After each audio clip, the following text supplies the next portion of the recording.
पृथ्वी पर चारों ओर अधर्म का प्रसार हो रहा था। सत्य, तप, ब्रह्मचर्य और भक्ति जैसे शब्द धीरे धीरे दुर्लभ हो चले थे। प्रजापति, कश्यप और दिति से उत्पन्न दैत्य कुल अपने बल और अहंकार में देवताओं से टकरा रहे थे। उनमें सबसे प्रमुख और तेजस्वी था हिरण्यकश्यप, जो अपने भाई हिरण्याक्ष की मृत्यु के पश्चात विष्णु के प्रति अगाध शत्रुता पाल चुका था। उसका अंतर्मन प्रतिशोध से जल रहा था। हिरण्याक्ष को विष्णु ने वराह रूप में वध किया था। यह बात उसे भीतर तक पीड़ा देती थी। वह किसी भी स्थिति में विष्णु को क्षमा नहीं कर सकता था। एकमात्र उपाय उसे पराजित करने का था, देवताओं से भी अधिक शक्ति प्राप्त करना, जिससे वह त्रिलोकी का एक छत्र स्वामी बन सके। हिरण्यकश्यप ने अपने पुत्रों, सेवकों, मंत्रियों और संपूर्ण राज्य को छोड़ तपस्या का मार्ग चुना। वह उत्तर दिशा में हिमालय की ओर चला गया। वहां घने जंगलों और बर्फ से ढकी चोटियों के बीच एक एकांत स्थान में उसने ध्यानस्थ होकर तप आरंभ किया। कोई भी सुख सुविधा, भोजन या विश्राम उसे रोक न सका। उसके शरीर पर दीमक घर बनाने लगे, कीट उसे काटने लगे, उसकी चमड़ी झुलसने लगी, पर वह अडिग रहा। वर्षों बीत गए। उसकी तपस्या की अग्नि तीनों लोकों तक फैलने लगी। ब्रह्मलोक भी उसकी उष्णता से प्रभावित हो उठा। देवताओं ने ब्रह्मा से विनती की, प्रभो, यह दैत्य यदि और समय तपस्या करता रहा तो वह कोई अजय वर प्राप्त कर सकता है, जिससे हमारी रक्षा कठिन हो जाएगी। ब्रह्मा स्वयं उसके तपस्थल पर गए। वहां उन्होंने देखा एक अस्थिपंजर मात्र स्थिर शरीर, आंखें बंद, हृदय विष्णु के विरोध से प्रज्वलित। ब्रह्मा ने अपने कमंडल से पवित्र जल छिड़का और तपोबल से कांपती धरती थमसी गई। हिरण्यकश्यप ने नेत्र खोले। समक्ष स्वयं ब्रह्मा खड़े थे। प्रसन्न हो मैं तुझ पर, ब्रह्मा बोले, वर मांग जो तुझे चाहिए। हिरण्यकश्यप ने कहा, प्रभो, मुझे अमरत्व चाहिए कि मैं कभी मर न सकूं। ब्रह्मा बोले, यह संभव नहीं। जिसने जन्म लिया है उसकी मृत्यु निश्चित है। कोई अमर नहीं हो सकता, मैं भी नहीं। हिरण्यकश्यप मुस्कराया, तो मुझे ऐसा वर दो कि मैं न दिन में मरूं न रात में, न आकाश में मरूं न पृथ्वी पर, न अस्त्र से मरूं न शस्त्र से, न किसी मानव के हाथों मरूं न किसी पशु या देवता से। कोई मुझे न घर में मार सके न बाहर, मैं अजय बन जाऊं। ब्रह्मा थोड़ी देर मौन रहे, फिर बोले, तथास्तु। हिरण्यकश्यप ने आंखें बंद की और दीर्घ श्वास ली। वह जानता था उसका वरदान अजयता की कुंजी था। अब उसका लक्ष्य स्पष्ट था, त्रैलोक्य पर अधिकार और विष्णु का विनाश। तपस्या से लौटा हिरण्यकश्यप अब एक साधारण दैत्य नहीं रहा था। उसके चारों ओर अग्नि सी आभा थी। वह जहां जाता पृथ्वी कांप उठती।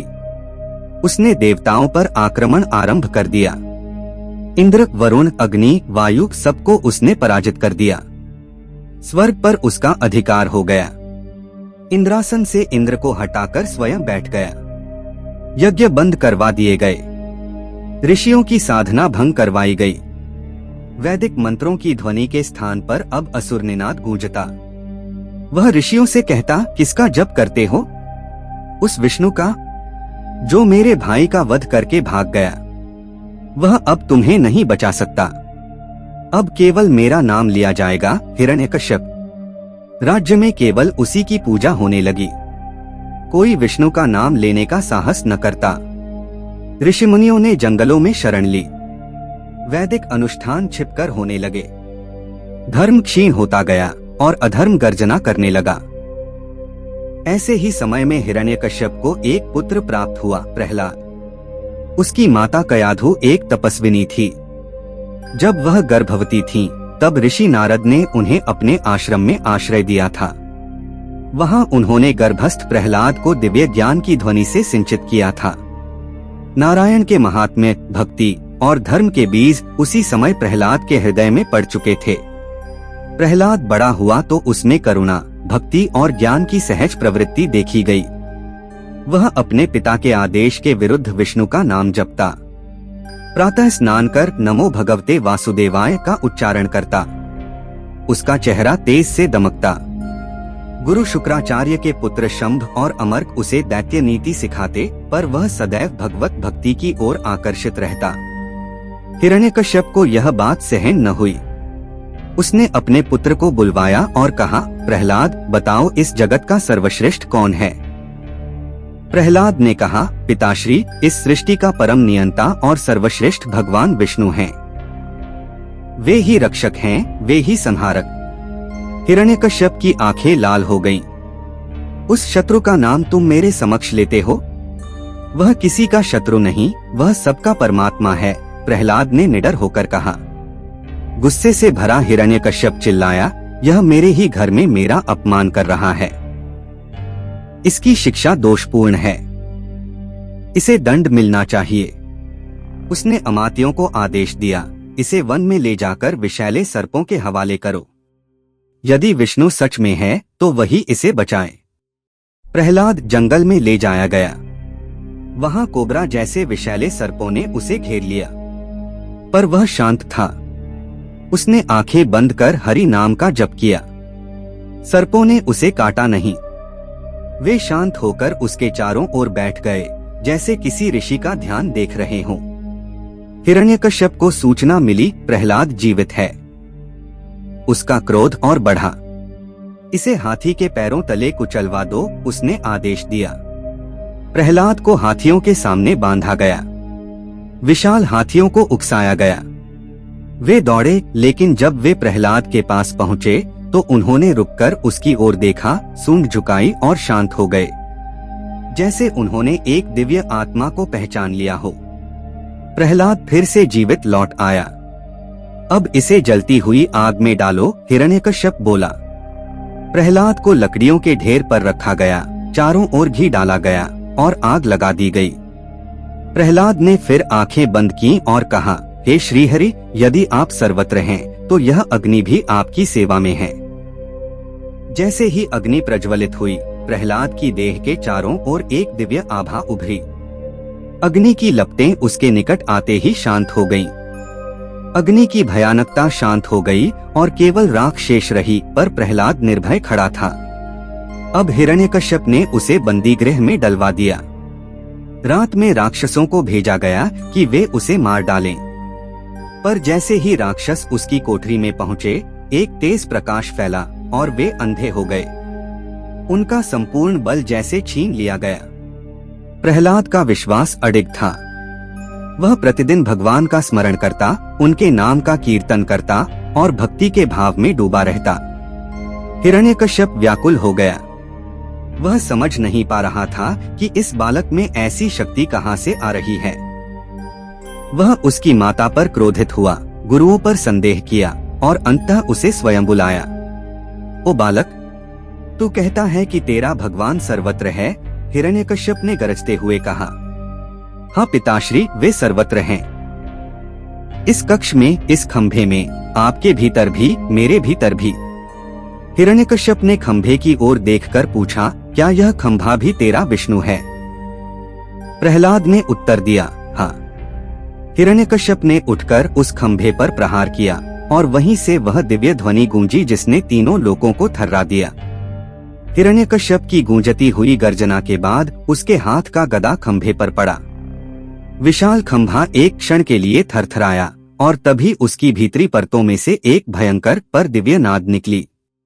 ऐसा प्रतीत हुआ जैसे सैकड़ों सिंह एक साथ दहाड़े हों और हजारों तारामंडल उस स्वर की शक्ति से कांप उठे हों। अचानक खंभा फटा। कोई सामान्य ध्वनि नहीं हुई, वह नाद दिव्यता और सहार का था। गगनभेदी गर्जना के बीच खंभे के बीच से जो स्वरूप प्रकट हुआ, उसे देखकर देवता, असुर, गंधर्व, यक्ष और स्वयं हिरण्यकश्यप स्तब्ध रह गए।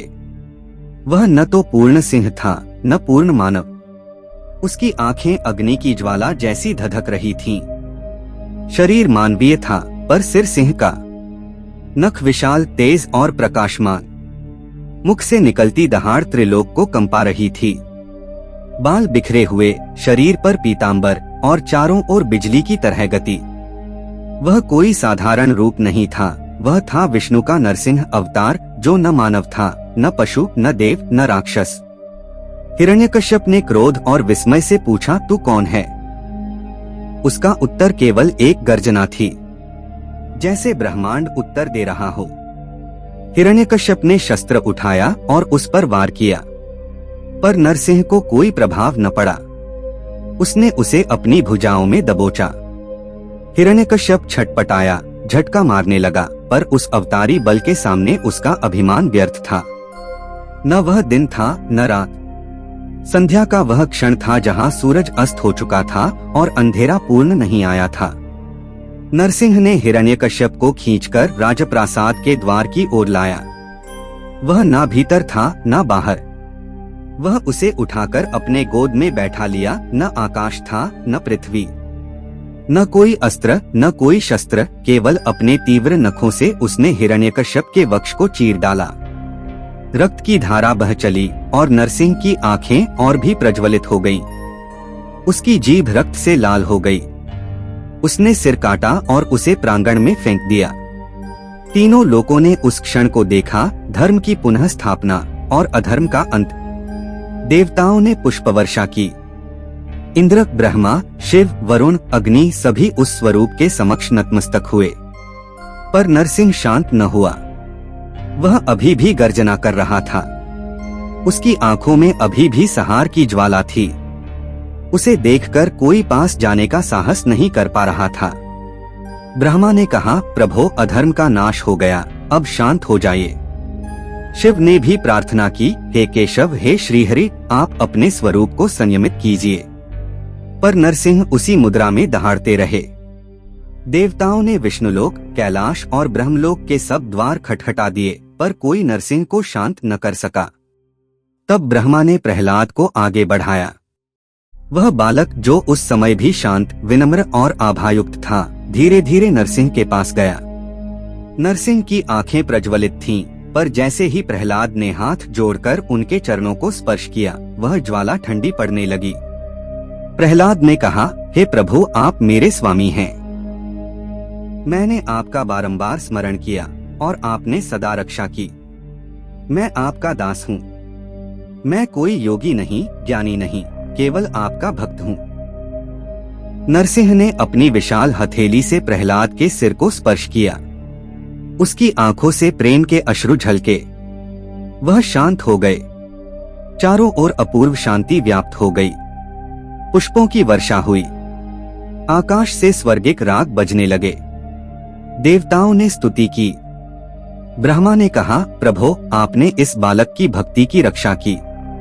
आपने अधर्म का नाश कर धर्म की पुनर्स्थापना की। अब कृपया अपने स्वरूप को समेट लीजिए। नरसिंह ने मुस्कुराते हुए प्रहलाद की ओर देखा। वत्स, नरसिंह बोले, वर मांगो। प्रहलाद ने सिर झुकाया, प्रभु, मुझे कोई वर नहीं चाहिए। मैं केवल आपकी भक्ति चाहता हूँ। यही मेरा सर्वस्व है। नरसिंह ने कहा, तथास्तु। तुम्हारी वंश परंपरा में कभी अधर्म नहीं फैलेगा। तुम्हारे राज्य में सदा धर्म की रक्षा होगी। ब्रह्मा ने कहा, हे प्रहलाद, तू राजा बनेगा। तेरा राज्य धर्म, करुणा और ज्ञान का प्रतीक होगा। प्रहलाद ने कहा, यदि आप सबकी अनुमति हो तो मैं पहले अपने पिता के अंतिम संस्कार का कर्तव्य पूर्ण करना चाहता हूँ, क्योंकि उन्होंने चाहे मुझे मारने का प्रयास किया, पर वे मेरे जन्मदाता थे। नरसिंह ने उसकी पीठ थपथपाई, तुम सच्चे भक्त हो। तुम्हारे हृदय में जो करुणा है वही मानवता का सार है। नरसिंह अंततः अपने स्वरूप से अदृश्य हो गए। वह तेज रूप लीन हुआ और वापस श्रीहरि विष्णु के विराट अस्तित्व में विलीन हो गया। प्रहलाद ने पितृकर्म किया, फिर राज सिंहासन पर बैठकर धर्म के अनुसार राज्य किया। ऋषियों को सम्मान मिला, यज्ञ पुनः आरंभ हुए, भक्ति की धारा फिर से प्रवाहित हुई। सत्य की विजय हुई, अधर्म का अंत हुआ। नरसिंह अवतार के अंत के पश्चात संपूर्ण सृष्टि में एक दिव्य परिवर्तन की अनुभूति हुई, जैसे त्रिलोक ने एक साथ श्वास ली हो। वह गर्जना जो खंभे से फूटी थी, वह अब स्मृति बन चुकी थी, लेकिन उस स्मृति में सदा के लिए अंकित हो चुका था धर्म का एक निर्णायक क्षण। प्रहलाद अपने पिता के अंतिम संस्कार की तैयारी में व्यस्त था। उसकी आंखों में न क्रोध था न ग्लानि। केवल करुणा थी, एक पुत्र की करुणा जो अपने जन्मदाता के आत्मा को शांति देना चाहता था। संध्या की बेला थी। नदियों पर हल्का कोहरा था। प्रहलाद ने अपने हाथों से चिता सजाई, मंत्रों का उच्चारण किया और अपने पिता के पार्थिव शरीर को अग्नि को समर्पित किया। वह जानता था कि उसके पिता अधर्म के प्रतीक बन चुके थे, पर वह यह भी जानता था कि आत्मा शाश्वत है। उस आत्मा को मुक्त करना उसका धर्म था। अग्नि की लपटें जब आसमान तक पहुंची, प्रहलाद की आंखों में भक्ति के साथ साथ क्षमा की भी चमक थी। उसके पश्चात देवताओं और ब्रह्मर्षियों ने प्रहलाद को आशीर्वाद दिया। उसकी भक्ति से प्रभावित होकर स्वयं ब्रह्मा ने उसे राज्य का भार सौंपा। सिंहासन तक पहुँचते पहुँचते उसका चेहरा तेजोमय था। उसके चारों ओर कोई स्वर्ण सिंहासन नहीं था, बल्कि धर्म की आधारशिला थी जिस पर उसकी गद्दी रखी गई थी। राज्य के पहले दिन प्रहलाद ने एक सभा बुलाई। वह सभा किसी दैत्यराज की नहीं थी, बल्कि एक संत की थी। वह दैत्य नहीं था, ना देव ना मानुष, वह केवल एक भक्त था। सभा में बैठे ऋषियों से उसने कहा, धर्म तब तक जीवित रहेगा जब तक उसका आचरण केवल मंदिरों में न हो, बल्कि मनुष्यों के व्यवहार में हो। मैं कोई चमत्कारी राजा नहीं बनना चाहता। मैं तो वह बनना चाहता हूँ जो हर जीव के अंतःकरण में श्रीहरि का साक्षात्कार करे। उसके आदेश पर सभी यज्ञ फिर से प्रारंभ हुए। मंदिरों के द्वार खुले। स्त्रियों, ब्राह्मणों, तपस्वियों और विद्वानों को फिर से मान दिया गया। जितने राक्षस सेनापति और अधर्मी मंत्री थे, उन्हें या तो मार्ग बदलने का आदेश दिया गया या राज्य से निर्वासित कर दिया गया। प्रहलाद ने एक नई परंपरा की शुरुआत की, जहां राजा केवल शासक नहीं होता, वह समाज का सेवक होता। हर सप्ताह वह एक दिन उपवास रखता, एक दिन वह जनता के मध्य बैठता और केवल लोगों की पीड़ा सुनता। वहाँ कोई सिंहासन नहीं होता, केवल एक आसन होता था और सामने बैठे लोगों की आंखों में सत्य होता। उसने अपने राज्य में अन्न सेवा का आरंभ किया। कोई भी भूखा न सोए, इसका ध्यान रखा गया। वृद्धों के लिए अलग स्थान, विद्वानों के लिए पाठशालाएं और बच्चों के लिए हरिकथा केंद्र बनवाए गए, जहां श्रीहरि की लीलाएं सिखाई जाती। इन्हीं केंद्रों में एक दिन प्रहलाद स्वयं बच्चों को कथा सुना रहा था। एक बालक ने पूछा, महाराज, आपने उस समय डर नहीं महसूस किया जब आपके पिता आपको मारने का आदेश दे रहे थे? प्रहलाद ने मुस्कुराते हुए कहा, डर वहाँ होता है जहाँ विश्वास नहीं होता। जब मेरे साथ कोई नहीं था, तब भी श्रीहरि थे, और जब वह हो तो कौन भय दे सकता है? बच्चा फिर पूछता है, क्या भगवान सच में हर खंभे में रहते हैं? प्रहलाद ने उसे गोद में उठाया और कहा, वह खंभे में नहीं रहते बालक, वह तुम्हारे विश्वास में रहते हैं। अगर तुम्हारा विश्वास खंभे जैसा अडिग हो तो वह वहीं प्रकट हो सकते हैं। यह उत्तर उस बालक के चेहरे पर शांति ले आया, उसी प्रकार जैसे कभी प्रहलाद ने बाल अवस्था में जाना था। राज्य चलता रहा, युग बदलते गए, पर प्रहलाद की भक्ति अटल रही। समय बीतते बीतते प्रहलाद के पुत्र विरोचन का जन्म हुआ। वह तेजस्वी था, विद्वान था, पर उतना भक्ति में स्थिर नहीं जितना उसका पिता। एक दिन विरोचन ने कहा, पिताश्री, आप इतना समय भक्ति में लगाते हैं, परंतु राज्य के विस्तार और बल की ओर ध्यान नहीं देते। हमें और शक्तिशाली बनना चाहिए। स्वर्ग भी हमारे अधीन हो सकता है। प्रहलाद ने कहा, बेटा, राज्य की महिमा तभी तक है जब तक उसमें धर्म की जड़ें गहरी हों। बिना धर्म के राज्य केवल सत्ता होता है और सत्ता का अंत सदा पीड़ा में होता है। विरोचन ने सिर झुका लिया। वह जानता था कि पिता की वाणी सत्य है, पर वह भीतर से थोड़ा विचलित था। उसे लगता था कि उसकी शक्ति को और बढ़ना चाहिए। प्रहलाद ने कभी उसे रोका नहीं, पर उसका ध्यान हर वक्त यही था कि अगली पीढ़ी कहीं धर्म से भटक न जाए। उसने भूतकाल को देखा था, जब हिरण्यकश्यप अधर्म की सीमा पार कर चुका था। प्रहलाद ने एक रात ध्यान में बैठते हुए श्रीहरि से कहा, हे प्रभु, आप सदा मेरे साथ रहे। अब मैं चाहता हूँ कि मेरी संतति भी आपकी शरण में ही रहे। यदि मैं कहीं भूल करूं तो मुझे दंड दीजिए, पर मेरी वंशरेखा धर्म से न हटे। प्रभु के उस क्षण कोई उत्तर नहीं मिला, पर अगले दिन जब सूरज निकला, आकाश में एक दिव्य चिन्ह प्रकट हुआ, गरुड़ की आकृति। प्रहलाद ने समझ लिया, भगवान ने संकेत दे दिया है। फिर उसने अपने पौत्र बलि को विशेष रूप से शिक्षा देना प्रारंभ किया। बाली में विशेष करुणा थी, बुद्धि थी और उसमें भक्ति के बीज भी अंकुरित होने लगे थे। प्रहलाद ने जब देखा कि बलि में वह योग्यता है जो धर्म को आगे बढ़ा सकती है, तो उसने धीरे धीरे राज्य के कई कार्य उसे सौंपने आरंभ कर दिए। एक दिन प्रहलाद ने बलि से पूछा, वत्स, क्या तुम्हें कभी लगता है कि शक्ति और भक्ति में से एक को छोड़ना पड़ेगा? बलि ने उत्तर दिया, पितामह, शक्ति वह है जो भक्ति के मार्ग में सहायक बने, न कि अवरोध। जैसे आप हैं जिन्होंने पिता का वध सहा पर उन्हें क्षमा किया, यही सच्ची शक्ति है। प्रहलाद ने उसकी पीठ थपथपाई, तू एक दिन ऐसा राज्य करेगा जो युगों तक स्मरण किया जाएगा। वर्षों बीतते गए, प्रहलाद वृद्ध हुआ, उसकी दृष्टि कमजोर होने लगी, शरीर शिथिल, पर उसकी आत्मा पहले से भी अधिक उज्जवल थी।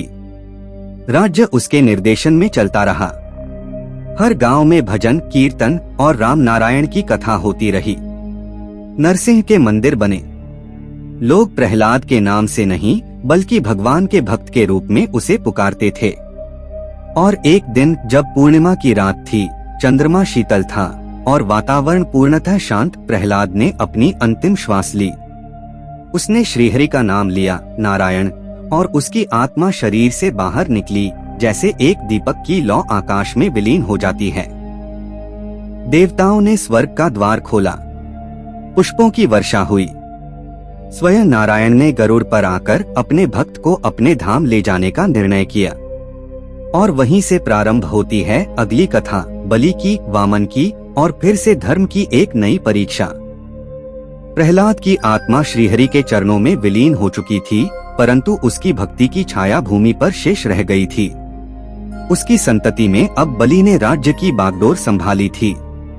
प्रहलाद ने उसके कानों में यह मंत्र दिए थे, शक्ति वह है जो धर्म की रक्षा करे और भक्ति वह है जो शक्ति को वश में रखे। बलि ने अपने जीवन की शुरुआत उसी मूल मंत्र के साथ की, परंतु उसके हृदय में एक और ध्वनि भी बार बार बजती, दैत्य कुल की प्रतिष्ठा को पुनः ऊंचाई तक ले जाना है।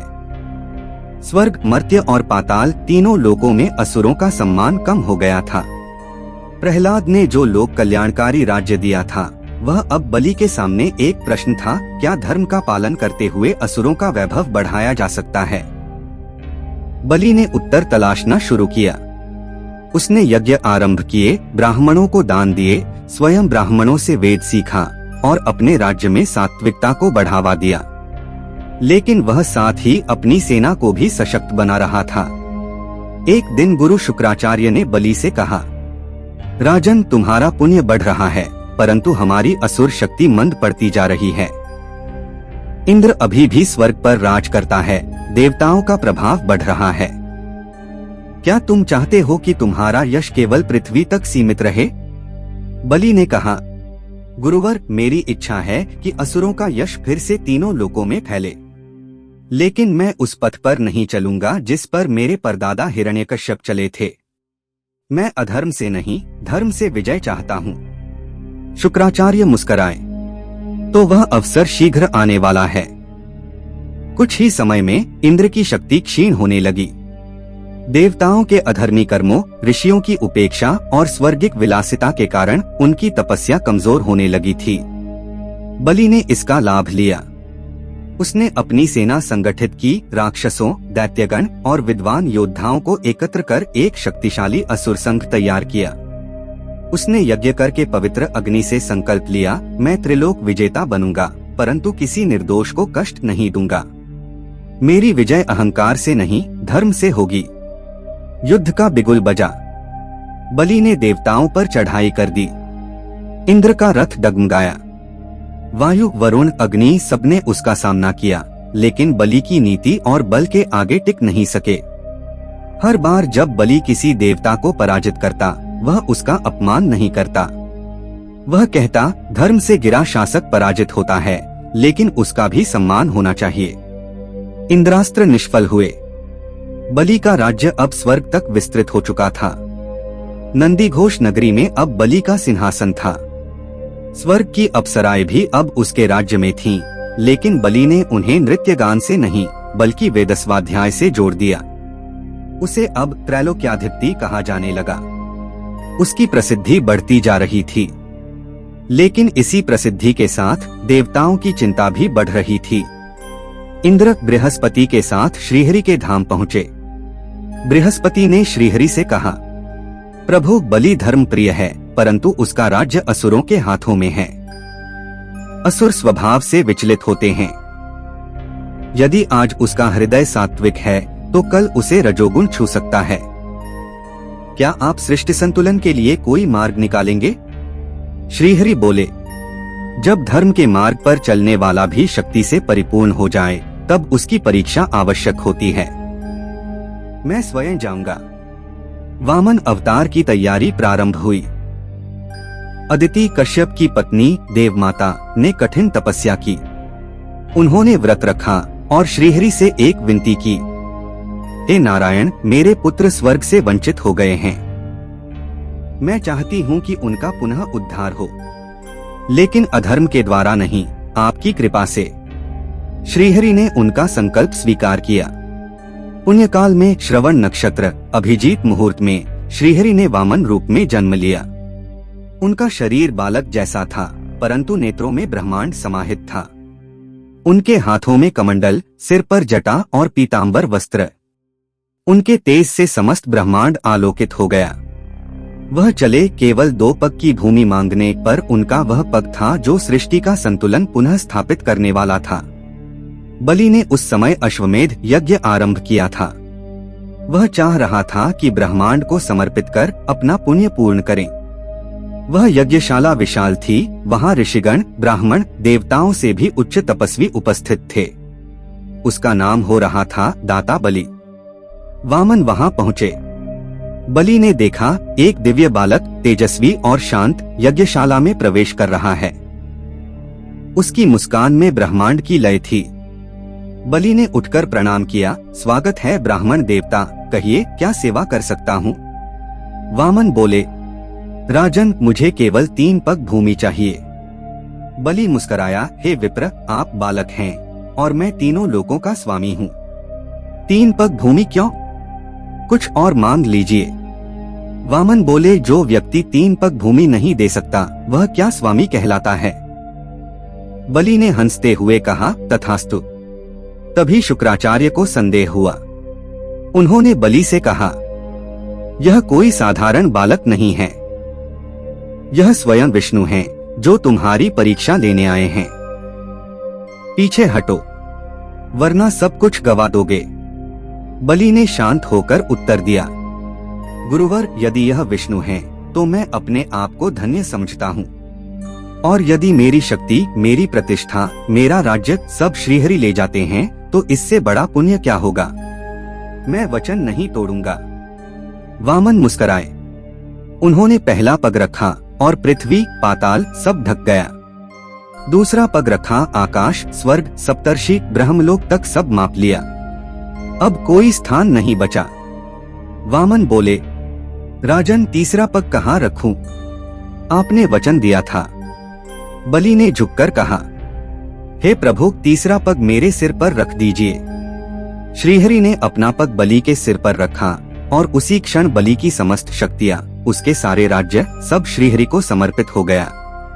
परंतु उसी क्षण उसके भीतर एक असीम शांति उतरी। उसने आंखें बंद की और एक गहरा श्वास लिया, जैसे वह बोझ से मुक्त हो गया हो। ब्रह्मा ने श्रीहरि से कहा, प्रभु, यह बलि असुर होते हुए भी आप पर इतना समर्पित है, इसे सम्मान मिलना चाहिए। श्रीहरि ने उत्तर दिया, बलि को मैं पाताल लोक का स्वामी बनाऊंगा, लेकिन वह वहां भी धर्म का पालन करेगा, और जब कलियुग समाप्त होगा तब मैं उसे पुनः धरती पर राजा बनाऊंगा। वामन रूप अंतर्धान हो गया।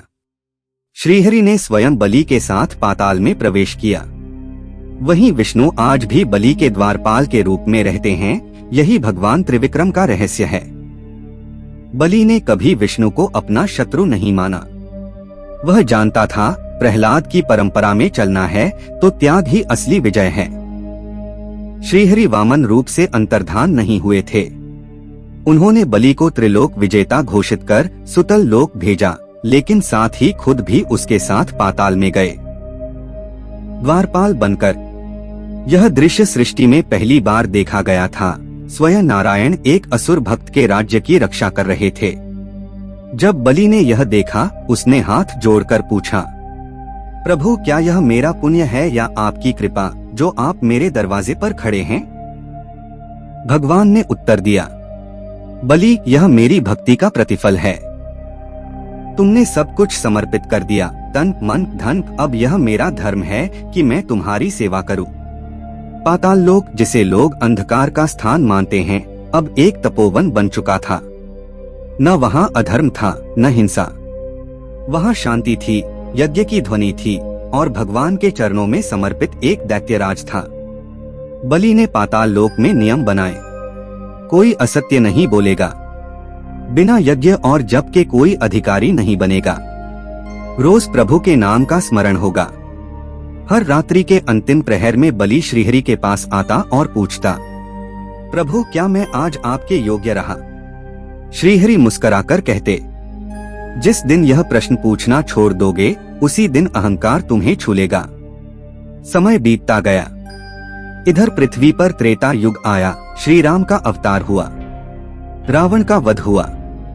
फिर द्वापर आया, श्री कृष्ण ने जन्म लिया, महाभारत हुआ, धर्म की स्थापना हुई। लेकिन कलयुग की आहट भी सुनाई देने लगी थी। पाताल में समय स्थिर था, लेकिन पृथ्वी पर धर्म धीरे धीरे कमजोर हो रहा था। एक दिन बलि ने प्रभु से पूछा, प्रभु क्या कलयुग में भी आपकी लीला होगी? भगवान बोले, हाँ, जब कलयुग में अधर्म अपनी चरम सीमा पर होगा, मैं कल की रूप में अवतरित होऊंगा, तब तू भी लौटेगा पृथ्वी पर। बलि चौंका, क्या मैं फिर राजा बनूंगा? हाँ, भगवान ने कहा, जब पृथ्वी धर्महीन हो जाएगी, ब्राह्मण शस्त्र बेचने लगेंगे, गुरु शिष्य को धन के लिए त्याग देंगे और भक्ति केवल दिखावा बन जाएगी, तब तू धरती पर धर्मराज्य की स्थापना करेगा। बलि मौन हो गया। उसने श्रीहरि के चरणों में सिर रख दिया। वह जानता था यह केवल भविष्यवाणी नहीं, युगों का सत्य था। उसने अपने पुत्र बनासुर को बुलाया। पुत्र, तुझे केवल राज्य नहीं चाहिए, तुझे धर्म चाहिए। शक्ति की भूख तुम्हें वहां ले जाएगी जहां तुम्हारा अंत होगा। याद रखना, मैं आज पाताल में हूँ, पर मैं हारा हुआ नहीं हूँ, मैं समर्पित हूँ। बनासुर कुछ नहीं बोला। वह पिता के सामने बैठा रहा, मौन, लेकिन भीतर कहीं शक्ति की चिंगारी जल रही थी। बलि जानता था समय के साथ यह चिंगारी अग्नि बन सकती है। इधर पृथ्वी पर कलियुग अपने पैर पसार रहा था। राजा विलासी हो गए थे, ब्राह्मण धन के लोभी हो चुके थे, मंदिरों में व्यापार होने लगा था, धर्म केवल शुद्ध रूप में बचा था। गांवों के कुछ भक्तों के हृदय में और हिमालय की गुफाओं में तप करते कुछ साधुओं में। उन्हीं में एक साधु को ध्यान में दर्शन हुआ, बलि, जो पाताल में भगवान के साथ बैठा था। उसने आंखें खोलकर शिष्यों से कहा, जब अधर्म पृथ्वी पर हो और धर्म पाताल में, समझो युगांत निकट है। उधर सुतल लोक में बलि ने भगवान से फिर पूछा, प्रभु कलियुग की स्थिति क्या है? भगवान बोले, पृथ्वी पर नर नारी का अंतर मिटता जा रहा है। स्त्रियां लज्जाक हो चुकी हैं, पुरुष स्वार्थ में डूब चुके हैं, बच्चों को भक्ति नहीं सिखाई जा रही, केवल तकनीक सिखाई जा रही है। बलि ने कहा, क्या मुझे जाना चाहिए? अभी नहीं, श्रीहरि बोले, जब पाप इतना बढ़ेगा कि पृथ्वी उसका बोझ न सह सके, तब तू फिर लौटेगा। बलि ने गहरी सांस ली।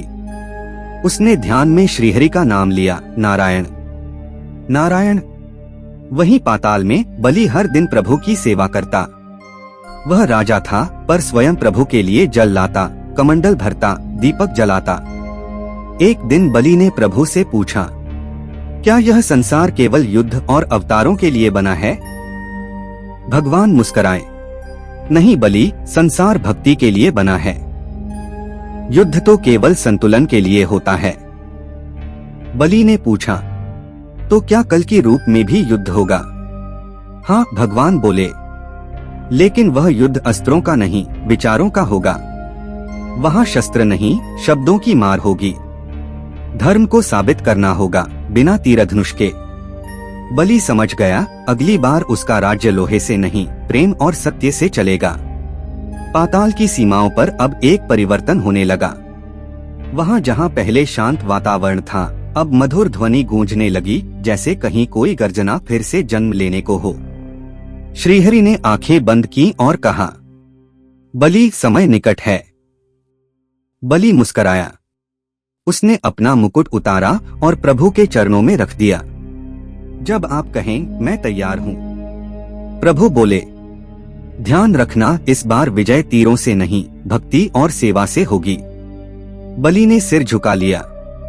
उसने प्रहलाद को याद किया, उसके दादा को, जिसने खंभे से भगवान को बुलाया था। उसने सोचा, क्या मैं वैसा भक्त बन पाया? फिर उसने स्वयं से कहा, हाँ, जब तूने प्रभु को द्वारपाल बना लिया, तब तू केवल राजा नहीं रहा, तू भक्ति बन गया। और वहीं सुतल लोक में एक नई सुबह हुई। श्रीहरि द्वार पर खड़े थे और बलि ध्यान में था। युगों का अंत निकट था, पर एक धर्म युद्ध की तैयारी शुरू हो चुकी थी, जहां लौटेगा बलि और साथ लौटेगा धर्म। पाताल लोक की सीमाओं पर एक अनोखा सन्नाटा पसरा था। वर्षों से श्रीहरि द्वार पर स्थिर खड़े थे, वामन रूप नहीं, बल्कि एक दिव्य रूप में, जिसमें नरसिंह की शक्ति और शांत विष्णु की करुणा समाहित थी। बलि अब वृद्ध नहीं हुआ था, लेकिन उसका हृदय और अधिक गंभीर और स्थिर हो चुका था। प्रहलाद की स्मृति, वामन की लीला और स्वयं नारायण का साथ, सब कुछ उसके अंतर को साधु बना चुका था। एक रात जब संपूर्ण पाताल निद्रा में था, बलि ध्यान मग्न हुआ। उसके ध्यान में एक दिव्य अनुभव हुआ। वह स्वयं खड़ा था उस खंभे के सामने, जहां से नरसिंह प्रकट हुए थे। उनके नेत्र अभी भी उसी तेज से चमक रहे थे, जैसे युगों पहले हिरण्यकश्यप का अभिमान चूर्ण करते समय। बलि ने धीरे से पूछा, प्रभु, क्या आप केवल क्रोध रूप हैं? नरसिंह ने उत्तर नहीं दिया, पर उनकी आंखों से जो करुणा छलकी, वह समस्त पाताल को भिगो गई। बलि ने पुनः पूछा, क्या समर्पण क्रोध से अधिक बलवान है? इस बार एक स्वर भीतर से आया, जब प्रहलाद ने मेरा स्मरण किया, तब मैं क्रुद्ध हुआ। लेकिन जब तूने 3 पग भूमि में सब कुछ दे दिया, तब मैं मौन हुआ। समझ ले, समर्पण में ही मेरी पूर्णता है।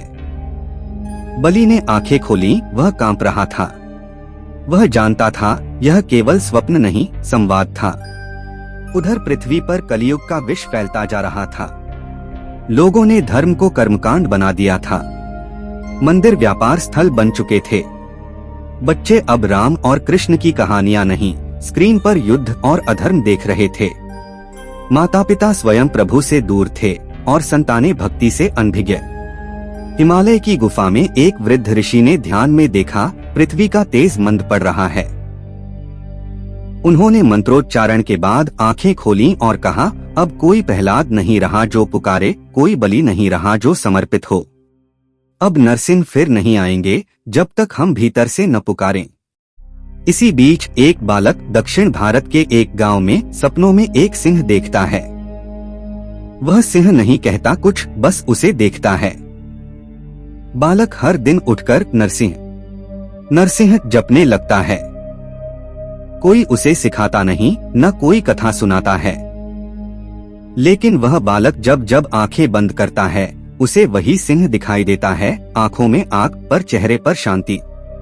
उस बालक का नाम था भव्य। भव्य दिन रात नरसिंह का नाम जपता, लोग उसे पागल कहते। उसकी माँ ने एक दिन कहा, बेटा, ये समय भक्तों का नहीं है। लोग हंसते हैं तुम पर। भव्य ने मुस्कुराकर उत्तर दिया, माँ, जो नरसिंह खंभे से आ सकते हैं, वे मेरे भीतर से क्यों नहीं निकल सकते? पाताल में बैठे बलि को उस बालक की पुकार सुनाई दी। उसने प्रभु से कहा, क्या यह समय है? श्रीहरि बोले, अभी नहीं, पर यह संकेत है, भक्ति समाप्त नहीं हुई है। बलि फिर ध्यान में चला गया। प्रहलाद की आत्मा अब ब्रह्मलोक में थी, लेकिन जब भव्य ने नरसिंहाय नमः कहा, प्रहलाद के भीतर स्पंदन हुआ, जैसे एक पुरानी ऋचा फिर से जीवित हो गई हो। नरसिंह, वामन और स्वयं विष्णु, एक ही तत्व के तीन आयाम, सब अब मौन थे, क्योंकि उन्हें फिर से जगाने वाला चाहिए था। बलि ने सुतल में घोषणा की, अब से हर रात्रि नरसिंह स्तुति गूंजेगी, क्योंकि वह केवल अवतार नहीं, चेतना है। और जब चेतना मौन हो जाए, सृष्टि अंधकार हो जाती है। बनासुर, जो अब बलि का उत्तराधिकारी था, उसने पूछा, पिताश्री नरसिंह को क्यों पुकारते हैं, अब जब कल की आने वाला है? बलि ने उत्तर दिया, क्योंकि कल की न्याय लाएंगे, पर नरसिंह चेतावनी है कि धर्म जब टूटता है तो सिंह गर्जता है। उधर पृथ्वी पर भव्य बड़ा हो रहा था। उसके चारों ओर पागलपन का आरोप लग चुका था, पर भीतर उसकी आत्मा प्रहलाद बन चुकी थी। एक दिन उसने गांव के मंदिर में खंभे से लिपटकर कहा, हे नरसिंह, क्या तुम अब भी हो? और तभी मंदिर के द्वार पर बैठे एक वृद्ध ने मुस्कुराकर कहा, अगर तू पुकारे तो अब भी वही सिंह इस खंभे से निकल सकता है। भव्य चौंका, बोला, आप कौन? वृद्ध बोले, जिस दिन तू समर्पण कर देगा, मैं तुझे मिलूंगा, खंभे से नहीं, तेरे भीतर से। भव्य रो पड़ा। भव्य अब 18 वर्ष का हो चुका था। उसका शरीर सामान्य था, पर उसकी आंखों में अग्नि थी। वह कोई योगी नहीं था, न कोई पंडित, लेकिन उसके जप में वह शक्ति थी जो युगों को हिला सकती थी। गांव में एक बड़ा मेला लगा। लोग तरह तरह के चमत्कार दिखाने वाले आए। तांत्रिक, भविष्यवक्ता, नागा साधु सब वहां मौजूद थे। भव्य अपने उसी पुराने मंदिर में जाकर खंभे से लिपट गया। उसने कहा, हे प्रभु, अब आओ। मैं नहीं जानता कि कलियुग कितना नीचे जा चुका है, लेकिन मैं जानता हूँ अगर कोई पुकारे तो आप आते हो। लोग हंसे, बच्चे मजाक उड़ाने लगे। एक आदमी ने आकर भव्य को धक्का दे दिया, चल हट यहाँ से, यहाँ तेरा कोई नहीं है। भव्य गिर पड़ा। उसी क्षण आकाश में बादल गरजने लगे। मंदिर का दीपक अपने आप जल उठा और वह वृद्ध जो वर्षों से मंदिर के बाहर बैठा था, उसने अपने गेरुए वस्त्र उतारे और वहां खड़ा हो गया, सिंह के रूप में। भव्य कांप रहा था। वह वृद्ध नरसिंह नहीं था, पर वह उस चेतना का माध्यम था। उसने कहा, भव्य, तू अब अकेला नहीं।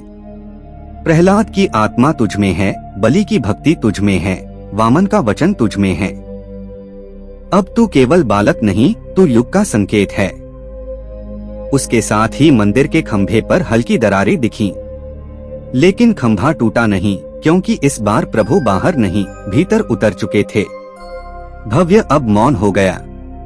उसने आंखें बंद की और केवल एक मंत्र बोला, उग्रं वीरं महाविष्णु ज्वलंतं सर्वतोमुखम नरसिंह भीषण भद्रं मृत्युम नमाम्यहम्। उसके उच्चारण से केवल मंदिर नहीं, गांव का आकाश भी कांप उठा। उसी क्षण पाताल लोक में बलि उठ खड़ा हुआ।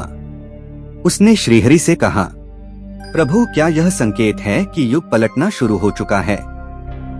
श्रीहरि बोले, हाँ बलि, जब कोई खंभे से नहीं, अपने भीतर से पुकारता है, तब युगों की दिशा बदलती है। बलि ने सिर झुका दिया और वहीं सुतल लोक के द्वार पर नरसिंह की मूर्ति, जो वर्षों से मौन थी, उसने आंखें खोली। यह मूर्ति नहीं थी, यह प्रतीक्षा थी। अब वह प्रतीक्षा समाप्त हो रही थी। भव्य की आत्मा अब केवल उसकी नहीं थी, वह प्रहलाद बन चुकी थी। वह खंभे से नहीं, अपने भीतर से भगवान को बुला चुका था। अब केवल एक पुकार बाकी थी, संपूर्ण मानवता की। और जैसे ही यह पुकार संपूर्ण हो, नरसिंह फिर लौटेंगे, न खंभे से, न आकाश से, न धरती से, बल्कि हर हृदय से जो समर्पण करता है।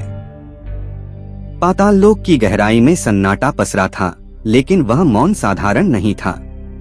वह प्रतीक्षा का मौन था, ऐसा मौन जिसमें कोई तूफान जन्म लेने को होता है। श्रीहरि अब भी वहीं थे, स्थिर, शांति से बलि के द्वारपाल बने, पर उनके नेत्रों में एक नई हलचल थी। बलि ध्यान में बैठा था। उसकी सांसें धीमी थीं, पर अंतर में एक कंपन था। प्रभु, उसने कहा, पृथ्वी पर एक बालक है जो तुम्हारे नाम को पुकारता है। वह तुम्हें खंभे से नहीं, अपने भीतर से ढूंढ रहा है। श्रीहरि ने धीरे से मुस्कुराकर कहा, तब समय आ गया है बलि। जब कोई भीतर से पुकारे तो अवतार बाहर नहीं, अंदर प्रकट होता है। बलि ने आंखें बंद की। उसने अनुभव किया, नरसिंह केवल खंभे से नहीं निकलते, वे चेतना से फूटते हैं, जहां समर्पण पूर्ण होता है। उधर पृथ्वी पर भव्य दिन रात उसी मंदिर में बैठा रहता था। गांव के लोग अब उसे पागल नहीं कहते, वे उससे डरने लगे थे, क्योंकि जब वह मंत्र बोलता, हवा स्थिर हो जाती, मंदिर के दीपक बिना बात के जल उठते, छोटे बच्चे उसकी आंखों को देखकर रो पड़ते, और कभी कभी तो पेड़ के पत्ते भी बिना हवा के कांप उठते। उसने किसी से कुछ नहीं कहा, वह बस मंत्र बोलता, नरसिंहाय नमः, नरसिंहाय नमः, नरसिंहाय नमः। हर दिन, हर रात, हर क्षण जैसे उसकी श्वास अब मंत्र बन चुकी थी। एक दिन मंदिर में अचानक एक वृद्ध आया, वही जो वर्षों पहले उसे मिला था। उसने कहा, भव्य, अब समय आ गया है। भव्य ने पूछा, किसका? उसका। वृद्ध ने कहा, जो न तो खंभे में है, न मंदिर में, बल्कि अब तेरे भीतर है। भव्य चुप रहा। वृद्ध ने कहा, क्या तू तैयार है? भव्य ने उत्तर दिया, मैं जानता नहीं कि मैं कौन हूँ, पर अगर नरसिंह मेरी श्वास में है, तो मैं उनसे अलग भी नहीं हूँ। वृद्ध मुस्कुराया और बोला, बस यही समर्पण तेरी शक्ति है। उस दिन से भव्य ने मंदिर छोड़ दिया। वह जंगलों में गया, पहाड़ों में, नदियों के किनारे, जहाँ जहाँ प्रकृति मौन थी, वहाँ वहाँ उसने भगवान को पुकारा, और धीरे धीरे उसका शरीर तेजस्वी होता गया। उसके शरीर से आभा निकलने लगी थी। गांव के ऋषि महात्मा आने लगे थे उससे मिलने। एक ने पूछा, किस गुरुकुल में शिक्षा ली तूने? भव्य ने कहा, मैंने आंखें बंद की और प्रभु को पुकारा, यही मेरी शिक्षा है। अब वह केवल बालक नहीं था, वह नरसिंह चेतना का नया वाहक बन चुका था। उधर पाताल में बलि ने श्रीहरि से पूछा, क्या अब पृथ्वी तैयार है? श्रीहरि बोले, अभी नहीं, पर परिवर्तन शुरू हो चुका है। एक आत्मा जागती है तो युग का एक पक्ष बदलता है। बलि ने लंबी सांस ली और बोला, प्रभु, नरसिंह को पृथ्वी से विस्मृत कर दिया गया है। अब लोग उन्हें क्रोध रूप में याद करते हैं, पर कोई नहीं जानता कि उनका असली स्वरूप करुणा था। श्रीहरि बोले, जब समर्पण पूर्ण हो जाता है तो क्रोध भी कृपा बन जाता है। नरसिंह का आविर्भाव नाश के लिए नहीं, धर्म की रक्षा के लिए था, और अब वह धर्म पुनः पुकार रहा है। भव्य अब उत्तर भारत की ओर बढ़ा। हर गांव में उसे लोग रोकते, कोई चरण छूता, कोई उसे भोजन देता, कोई उसे अवतार कहता, पर वह हर बार कहता, मैं कुछ नहीं हूँ, मैं केवल उस शक्ति का माध्यम हूँ जो नरसिंह की गर्जना के बाद भी मौन रही, पर अब फिर जागने को है। कई संतों ने कहा, भव्य, तू कल की नहीं है। भव्य मुस्कुराकर कहता, नहीं, मैं कल की नहीं हूँ, मैं वह मार्ग हूँ जिससे कल की आएंगे। इस समय तक बलि की चेतना गहरी हो चुकी थी। उसने एक निर्णय लिया। वह पाताल में एक यज्ञ करने बैठ गया, श्रीहरि के सम्मुख। वह यज्ञ किसी देवता के लिए नहीं था, वह यज्ञ एक पुकार थी। हे प्रभु, मैं केवल द्वारपाल नहीं, मैं साक्षी भी हूँ। अगर समय आ गया है तो मुझे संकेत दो, मैं पृथ्वी पर फिर से जाऊंगा। श्रीहरि ने मौन रहकर केवल नेत्र बंद कर लिए, और उसी क्षण बलि के यज्ञ कुंड से एक अग्नि उठी जो सीधी पृथ्वी की ओर बढ़ी। पृथ्वी पर भव्य गंगा के तट पर ध्यान मग्न था। उसने अचानक अनुभव किया जैसे उसके भीतर कुछ जल रहा है, पर वह आग नहीं थी, वह तेज था जो उसे जला नहीं रहा था बल्कि नया जन्म दे रहा था। उसने आंखें खोलीं और पहली बार उसे अपने सामने नरसिंह दिखाई दिए। सिंहमुख, दिव्य नेत्र, जटाओं में अग्नि, हृदय में शांति। उन्होंने कुछ नहीं कहा, बस भव्य के सिर पर हाथ रखा। भव्य अब कुछ और नहीं रहा, वह अब केवल भव्य नहीं था, वह प्रहलाद, बलि और स्वयं नरसिंह की चेतना का संयोजन बन चुका था। भव्य की आंखें बंद थीं, पर उसकी चेतना जाग रही थी। जब नरसिंह ने उसके सिर पर हाथ रखा तो समय जैसे रुक गया। कोई शब्द नहीं थे, कोई आवाज नहीं। फिर भी उसकी आत्मा में जैसे सहस्त्र मंत्र एक साथ फूट पड़े। प्रहलाद की भक्ति, बलि की निस्वार्थता, वामन की विनम्रता, सब उसमें उतर रहे थे। नरसिंह अब वहां नहीं थे, लेकिन भव्य के भीतर उन्होंने घर बना लिया था। उसके चारों ओर का वातावरण बदलने लगा। जहां वह जाता वहां असत्य टिक नहीं पाता। जहां वह बोलता वहां हृदय कांप उठते। उसके मुख से निकला हर शब्द जैसे युगों का भार उठाए हुए था। गंगा किनारे एक वृद्ध संत ने उससे पूछा, बेटा तू कौन है? भव्य ने उत्तर दिया, मैं नहीं जानता। मैं केवल जानता हूँ अब मैं वो नहीं हूँ जो कभी था। संत बोले, तेरा स्वरूप अब केवल मानव नहीं, तू उस चेतना का वाहक है जो युगों को दिशा देती है। भव्य मौन रहा। उधर पाताल में बलि के यज्ञ की अग्नि शांत हो चुकी थी, पर उसके हृदय में हलचल थी। उसने श्रीहरि से कहा, भव्य अब स्वयं प्रकाश बन चुका है प्रभु। क्या अब कल्कि का समय आ गया है? श्रीहरि बोले, कल्कि तब आएंगे जब संपूर्ण मानवता पुकारेगी। भव्य उस पुकार का आरंभ है। बलि ने सिर झुका लिया। भव्य अब नगरों में पहुंच चुका था, जहां मोबाइल, स्क्रीन, लाइट, प्रदर्शन सब चल रहे थे। लेकिन वहां अंधकार गहराता जा रहा था, क्योंकि लोग ज्ञान में नहीं, सूचना में डूबे थे। भव्य वहां पहुंचा और केवल एक बात बोली, खंभे को मत देखो, अपने भीतर देखो। वो शक्ति बाहर नहीं, अंदर है। कुछ लोग हंसे, कुछ बोले, ओह नया बाबा आ गया। कुछ वीडियो बनाने लगे, लेकिन एक बालक जो चुपचाप खड़ा था, उसकी आंखों से आंसू बहने लगे। उसने भव्य के चरण छू लिए और कहा, मुझे पता नहीं आप कौन हो, लेकिन जब आपने बोला मेरी आत्मा कांप गई। भव्य मुस्कराया और बोला, यही पहला संकेत है, नरसिंह की चेतना जाग रही है। वहां से लौटकर वह हिमालय गया, जहां ऋषियों ने उसका स्वागत नहीं किया, बल्कि भूमि पर दंडवत हो गए। किसी ने कहा, हमें प्रतीक्षा थी किसी ऐसे के जो स्वयं को न जाने, पर भगवान उसे अपना बना ले। भव्य ने पूछा, क्या मेरे अंदर अब प्रभु हैं? एक ऋषि बोला, तेरा नाम अब भव्य नहीं, नरभव है, जो नर होते हुए भी भगवत्ता का वहन कर रहा है। उधर बलि ने श्रीहरि से कहा, क्या मैं उसे मिलने जा सकता हूँ एक बार? श्रीहरि बोले, जा बलि, वह तेरा उत्तराधिकारी है, भक्ति का वाहक। तेरे समर्पण से जो रास्ता खुला था वह उसी पर चल रहा है। बलि पृथ्वी पर आया, वामन रूप में नहीं, एक सामान्य वृद्ध ब्राह्मण के रूप में।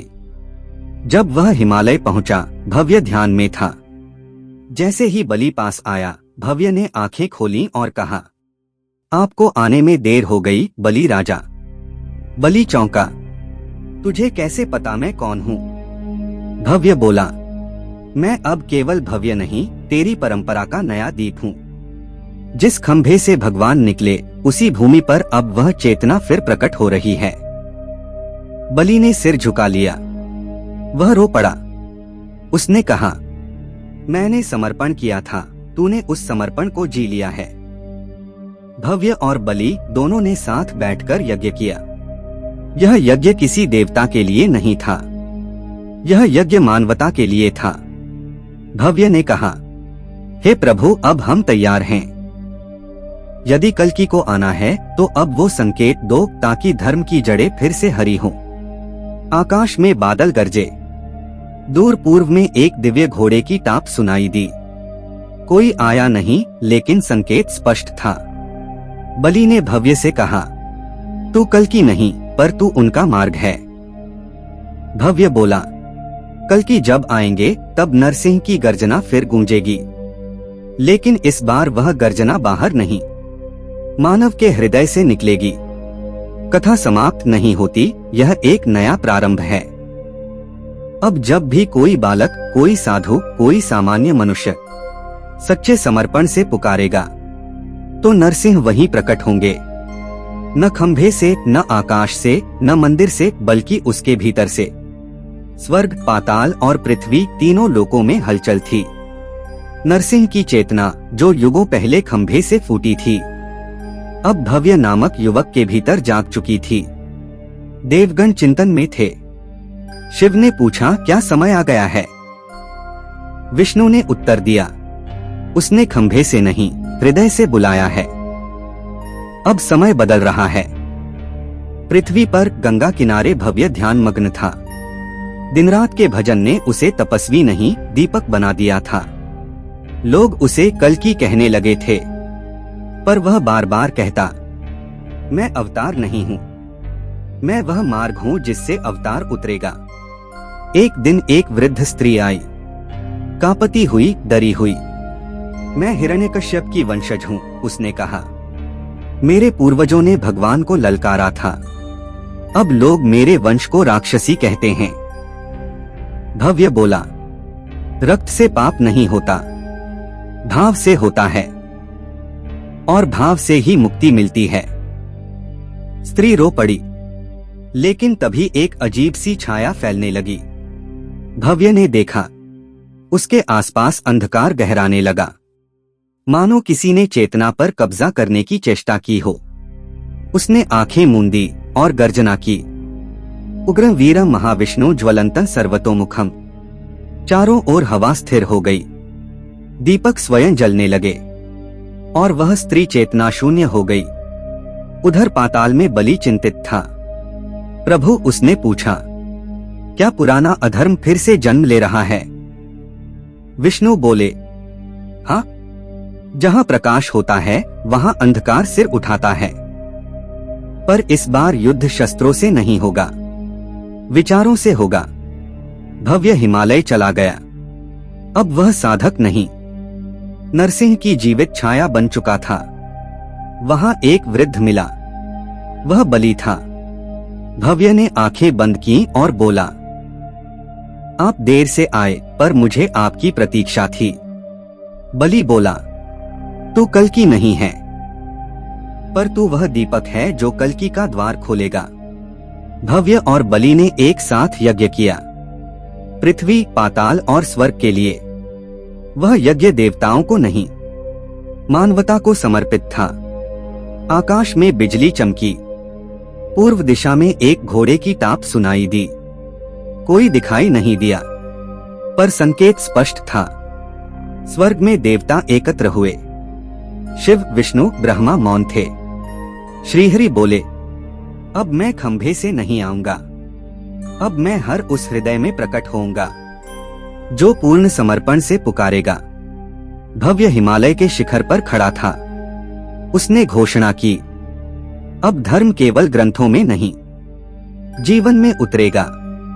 अब नरसिंह बाहर से नहीं, हर हृदय से प्रकट होंगे। अंत में एक स्वर गूंजा, जो मुझे खंभे में ढूंढता है वह प्रतीक्षा करेगा, जो मुझे भीतर ढूंढता है मैं वहीं उसे मिलूंगा। यदि इस कथा ने आपके हृदय को छुआ हो, यदि नरसिंह की चेतना ने आपके भीतर कुछ जागृत किया हो, तो इस युग धर्म की यात्रा को आगे बढ़ाने में हमारा साथ दीजिए। हमारे चैनल परम ज्ञान पथ को सब्सक्राइब करें, ताकि हर नई कथा, हर दिव्य संदेश आप तक समय पर पहुंचे। बेल आइकन दबाना न भूलें, क्योंकि अगली कथा कल्कि अवतार की होगी। इस ज्ञान को अधिक से अधिक लोगों तक पहुंचाएं। अपने परिवार, मित्रों और हर उस आत्मा के साथ साझा करें जो सत्य की खोज में है। परम ज्ञान पथ, जहां हर कथा सिर्फ कहानी नहीं, एक चेतना होती है। जय श्री नरसिंह। मिलते हैं अगले अध्याय में।